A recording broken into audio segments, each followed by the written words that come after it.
My roommate kept stealing my food. So I got petty revenge. I, 22M, live with my roommate, Jake, 24M. When I first moved in, I thought I had lucked out. Jake wasn't a slob. He paid rent on time, and he wasn't one of those people who blare music at 3 a.m. or threw parties every weekend. On the surface, he was a good roommate. But then there was the food problem. From the very beginning, Jake had this habit of treating the fridge like it was communal property. I'd buy groceries, put them away, and by the next day, something would already be missing.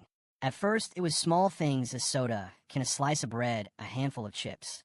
I told myself I was being dramatic. Roommates share sometimes, right? But it snowballed. If I bought a dozen eggs, half would be gone in 3 days. My gallon of milk, which should have lasted a week, would be nearly empty after 24 hours. Chips, cereal, drinks, always mysteriously disappearing. Jake never replaced them, either.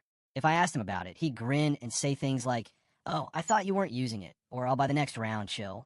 Spoiler alert, he never did. I try to set boundaries. I label my food. I literally wrote my name on containers. I even bought a mini fridge for my room at one point, but Jake still somehow managed to forget and grab stuff from it if I left it unlocked. It wasn't just annoying. It felt like he didn't respect me or my effort. The breaking point came with the lasagna. I had spent hours on this thing. I'm not exaggerating. I boiled pasta, simmered sauce from scratch, layered ricotta, mozzarella, and ground beef until it looked like something out of a cookbook. My plan was simple: eat a slice that night, then save the rest for easy meals throughout the week. I even put it in a big glass container, labeled it with my name in huge, sharp letters, and placed it neatly on the fridge shelf. The next evening, I opened the fridge. Gone. The entire lasagna. Not even a corner piece left. Just the empty container shoved haphazardly on the bottom shelf, like a crime scene. That's when I snapped. I stormed into the living room holding the empty container and demanded, "Jake, where the hell is my lasagna?" He didn't even look guilty. He just shrugged and said, "Relax, dude. You weren't going to eat all that anyway." It wasn't just the food. It was the utter disrespect. He didn't see me as a roommate to share space with. He saw me as a built-in meal plan.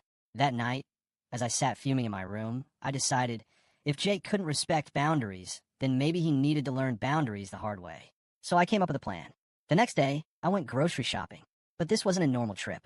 No, this was strategic warfare. I bought the nastiest combination of foods I could think of. Freezer-burned microwave meals from the clearance bin. Sardines and mustard sauce.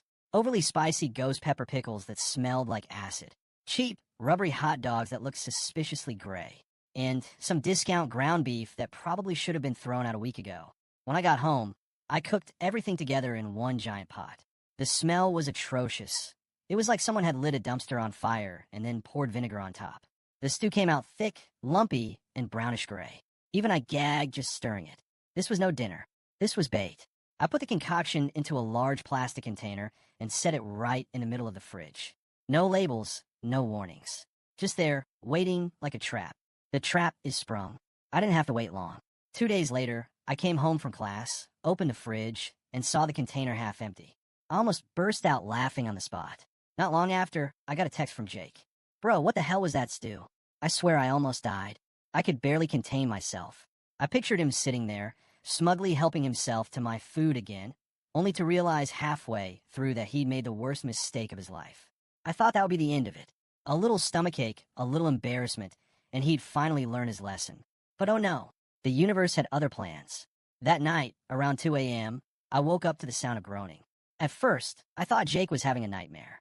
Then came the toilet's flushing, the gagging, the pacing. He spent the entire night in the bathroom, shuffling between the toilet and the sink. I heard him muttering things like, "Never again. I swear to God," between groans. I'll admit, at first I felt victorious. Sweet, petty justice. But as the night dragged on, and I kept hearing him suffer, I started to feel guilty. Like really guilty. I hadn't meant to wreck his insides. I just wanted him to think twice before stealing my food. The next morning, Jake emerged from the bathroom looking like a zombie.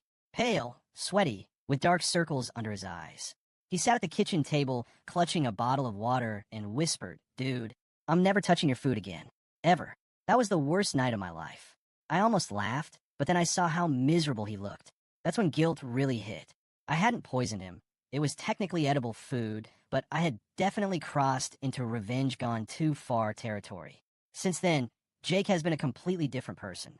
He apologizes constantly, offers to replace my groceries, and even suggested we start shopping together so he can cover half the bill. He hasn't touched a single thing of mine in weeks. If anything, he treats my leftovers like they're radioactive. But now I'm left with this nagging feeling. Did I go too far? Was the cursed stew a cruel prank, or just a wake-up call Jake desperately needed after months of disrespect?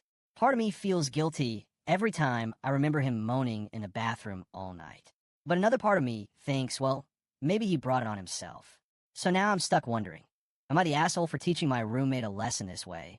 Or was this just petty justice served hot and rancid?